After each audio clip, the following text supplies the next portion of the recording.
Good evening students. आज हम लोग क्लास 10 के चैप्टर 1 का एक्सरसाइज 1.3 को बनाने जा रहे हैं।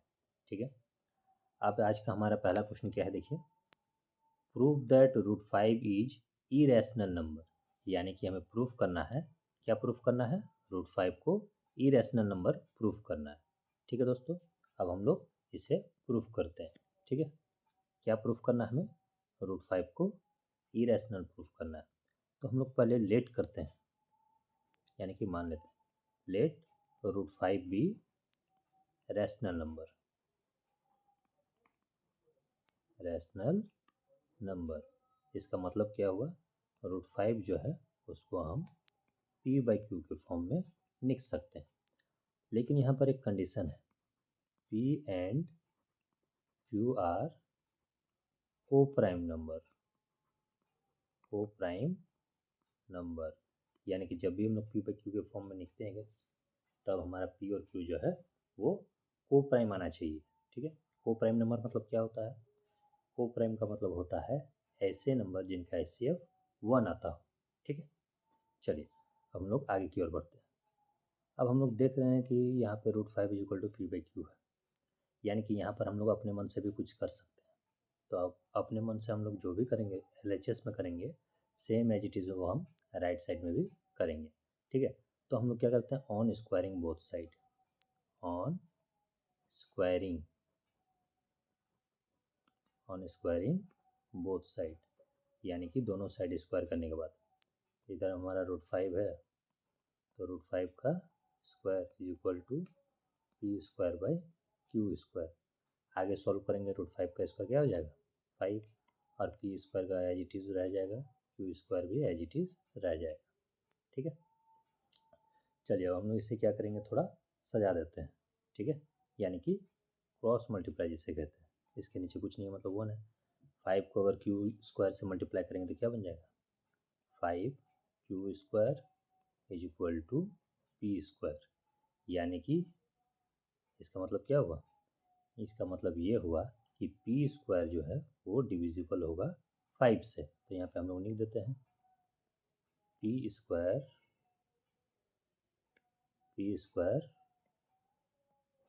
Divisible by 5। अब यदि p² डिविजिबल हो सकता है 5 से, तो p भी तो डिविजिबल होगा 5 से, तो p ऑल्सो डिविजिबल बाय 5।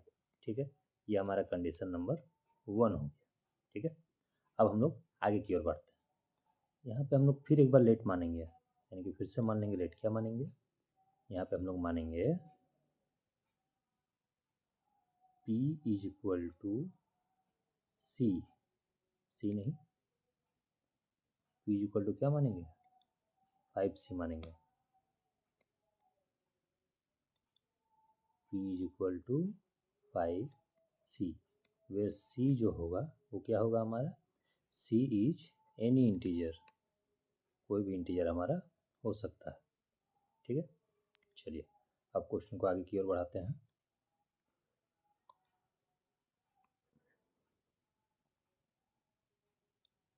ठीक है, चलिए अब आगे देखिए। अब हम लोग 5c मान लिए हैं, तो हम लोग आगे यहाँ पे क्या देख रहे हैं, जो सॉल्व किए थे 5q², तो लिख देते हैं हम लोग 5q²। 5q² = p² है, और p की जगह पर मेरा क्या लेना है? 5c लेना है, तो 5c² हो जाएगा। 5c का स्क्वायर, तो इधर हमारा क्या हो जाएगा? 5q² = 5 का स्क्वायर 25c²। अब हम लोग थोड़ा कॉमन लेकर के काट देते हैं। ये जो 5 है, 5 का टेबल में 1 बार में, और ये जो 25 है 5 के टेबल में 5 बार में। ठीक है, तो हम लोग क्या लिख सकते हैं? q² = 5c²। जब q² = 5c² आ गया, तो हम लोग बोल सकते हैं, क्या बोल सकते हैं? q² is divisible by 5। यानी कि क्यू स्क्वायर जो है वो 5 से डिविजिबल होगा। और यदि क्यू स्क्वायर 5 से डिविजिबल होगा तो हम लोग ये भी लिख सकते हैं Q will also divisible by 5। ठीक है, Q will also divisible by 5 हो गया। चलिए, ये हमें मिल गया सेकेंड कंडीशन। ठीक है, अब हम आगे की ओर बढ़ते हैं। आगे हम लोग क्या देखेंगे, दोनों में हमें क्या मिल गया है, दोनों में हमें मिल गया है कॉमन फैक्टर अदर देन 1 मिल गया है। ठीक है, तो आगे हम लोग क्या बनाएंगे, फ्रॉम 1 एंड 2, फ्रॉम 1 एंड 2, 1 और 2 से हमें क्या पता चला है, 1 और 2 से हमें ये पता चला है कि P and Q having common factor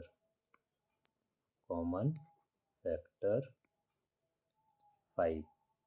और हम लोग जब ऊपर में माने थे P को, जब रैशनल नंबर माने थे, उसमें हम लोग क्या लिखे थे, P बाई क्यू के फॉर्म में लिखे थे, लेकिन ये भी बताए थे कि P बाई क्यू जो है वो हमारा क्या होना चाहिए, को प्राइम नंबर होना चाहिए, यानी कि कॉमन फैक्टर अदर देन 1 नहीं आना चाहिए। और यहाँ पर हमारा क्या आ गया, common factor other than 5, other than 1 आ गया हमारे पास, जो कि ये 5।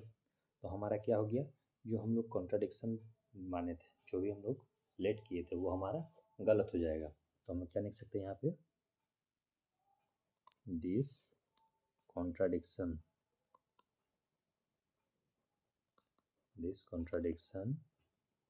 is arisen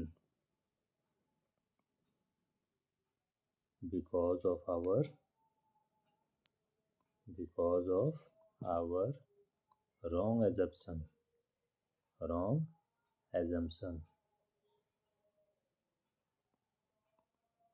तो हमारा सही आंसर क्या होगा, therefore √5 is irrational number।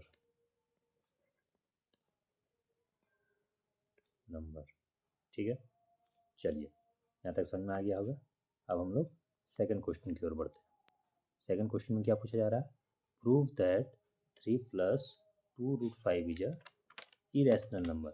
यानी कि पहले हम लोग √5 को इरेशनल नंबर प्रूफ कर लिए हैं। अब नेक्स्ट क्वेश्चन में हमें बोल रहा है कि प्रूफ कीजिए, क्या प्रूफ कीजिए, कि 3 + 2√5 जो है वो इरेशनल नंबर है। ठीक है, चलिए अब हम लोग क्या करेंगे, लेट फिर से मानेंगे, let 3 + 2√5 is a rational number.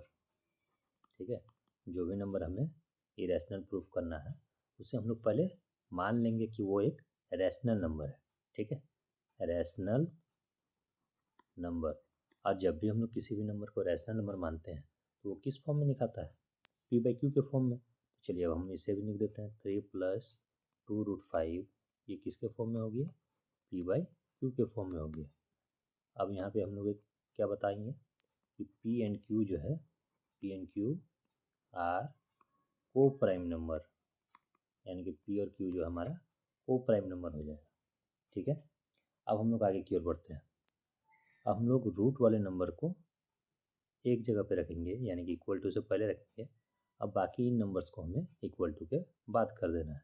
ठीक है, तो पहले हम लोग 3 को हटाएंगे यहाँ से, तो 2√5 is equal to P by Q -3। -3 क्यों हुआ, क्योंकि इक्वल टू से पहले ये प्लस में था। ठीक है, अब हमें इसे भी हटाना होगा। ठीक है, उससे पहले हम लोग इसे ज़रा सॉल्व कर लेते हैं। नीचे हमारा Q हो जाएगा, ऊपर P - 3Q। ठीक है, तो इधर हमारा एज इट इज़ रह जाएगा। नेक्स्ट हमें 2 को हटाना है, तो 2 को हटाने के लिए क्या करेंगे, 2 जो है √5 के साथ मल्टीप्लाई में है, यानी कि अब हम इसे डिवाइड में करेंगे, P - 3Q बाय 2Q। ठीक है, √5 इज इक्वल टू क्या हो गया, P - 3Q बाय 2Q, जो कि एक रैशनल नंबर है, तो हम आगे लिखेंगे, since P and Q are integer, therefore P minus 3q by 2q is a rational number. इसको हम लोग रैशनल नंबर ही मानेंगे, ठीक है। अब आगे क्या होगा,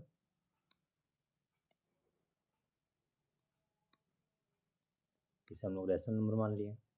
अब आगे क्या होगा, we know that root 5 is irrational number. यहाँ से हमें क्या पता चला है कि हम लोग क्या मानते हैं, पहले हम लोग प्रूफ कर चुके हैं कि रूट 5 जो है वो इरेशनल नंबर है। तो हम लोग लिख देते हैं यहाँ पे, we know that root 5 is irrational number. Irrational number, तो जो हम लोग माने थे वो हमारा गलत हो गया, क्योंकि हम लोग पहले लेट करके माने थे ना, तो वो हमारा गलत हो गया। तो हमें क्या मिल गया, कॉन्ट्राडिक्शन मिल गया। तो this contradiction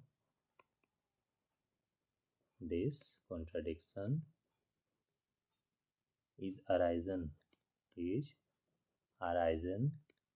due to our wrong assumption।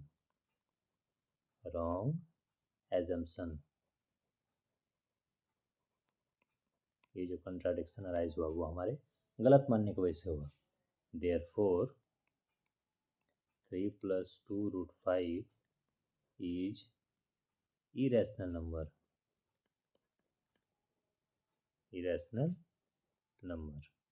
समझ में आ गया।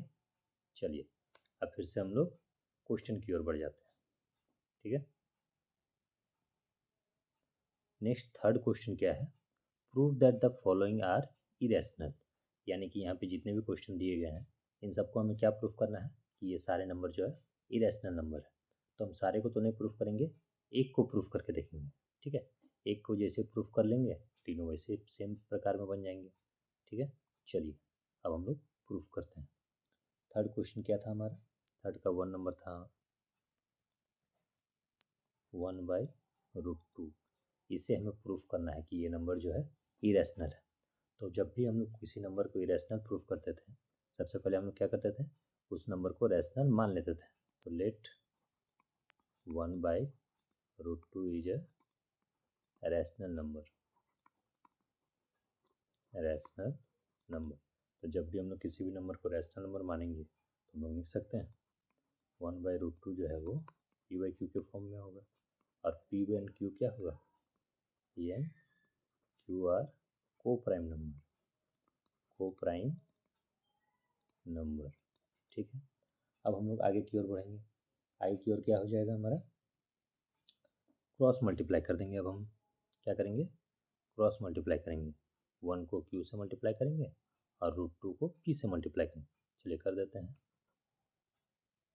√2p is equal to q, क्योंकि q को 1 से मल्टीप्लाई किए थे, और इस √2 को हम लोग p से मल्टीप्लाई किए, इसलिए √2p is equal to q हो गया, ठीक है। अब हम क्या करेंगे, रूट वाले को एक साइड कर देंगे, बाकी नंबर को अलग कर देंगे। चलिए इस √2 को हम लोग इधर ही रहने देते हैं और इस p को डिवाइड में ले आएंगे। क्यों, क्योंकि √2 के साथ p जो था मल्टीप्लाई में था और इक्वल टू से पहले था। अब हम इक्वल टू के बाद लेके आएंगे तो इसका साइन चेंज हो जाएगा। तो पहले जो मल्टीप्लाई में था वो डिवाइड में हो गया, ठीक है। पहले जो मल्टीप्लाई में था वो किस में हो गया, डिवाइड में हो गया। तो यहाँ पे हम लोग क्या लिख सकते हैं, लिख सकते हैं यहाँ पे q/p, ठीक है। यानी कि √2 इज इक्वल टू क्या आ गया, q/p आ गया। Since p and q are integer, अब क्या हो गया, p और q जो है वो हमारा इंटीजर है। तो यहाँ पे हमें लिख देंगे since p and q are integer, यानी कि p और q क्या है, हमारा इंटीजर है, ठीक है। तो हम लोग बोल सकते हैं कि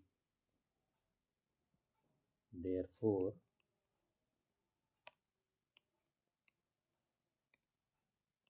q/p is a rational number,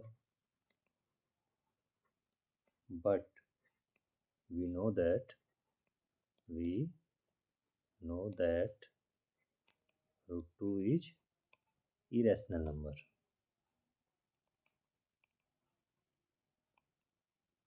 हम लोग क्या देखें, पी क्यू बाई पी जो है वो तो हमें रैशनल नंबर मिल गया, लेकिन यहाँ पे जो √2 है ये क्या है, हमारा इरेशनल नंबर है। ठीक है, तो अब जो हम लोग माने थे वो गलत प्रूफ हो गया। क्या हम लोग शुरुआत में माने थे, रैशनल नंबर माने थे ना, तो हमारा गलत प्रूफ हो गया। तो अब हम लोग क्या करना होगा, अपना गलती को सही करना होगा। तो हम लोग यहाँ पे लिख देंगे this contradiction arisen due to our wrong assumption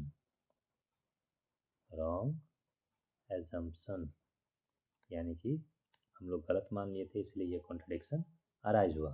तो हम लोग लास्ट में क्या लिख सकते हैं, therefore 1/√2 is a irrational number.